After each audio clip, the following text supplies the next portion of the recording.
ఏ భయపు గుప్పిట్లో ఉన్నా, ఏ భయపు నీడలోను ఉన్నా, నేడు రక్షకుడు నీ కొరకు పుట్టి ఉన్నాడు. హల్లెలూయా!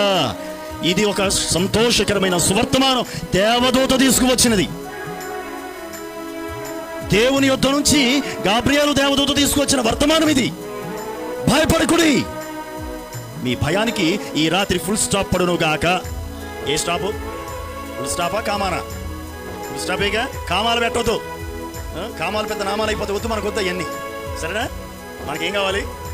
ఆయన ఫుల్ స్టాప్ పెట్టడానికి వచ్చాడు. Fully stop. Full stop means fully stop అంటే పూర్తిగా ఆగిపోవడం. స్టాప్. అర్థమైందా? అంటే నీ భయానికి ఈ రాత్రి ఒక ముగింపు కలుగును గాక. నీ ఆందోళనకు ఒక ముగింపు కలుగును గాక. ఎలా ముగింపు అనంటే, ప్రభువైన క్రీస్తు యేసు నీ కొరకు జన్మించాడు. ఆయన యందు విశ్వాసం ఉంచు, నీ భయం నుంచి విడుదల నీకు కలుగుతుంది. నీ ఆందోళనకు ముగింపు కలుగుతుంది. ఈ రాత్రి నువ్వు ఏ భయపు గుప్పిట్లో ఉన్నా సరే, నా యేసయ్య వాటన్నిటిని తీసివేయను గాక.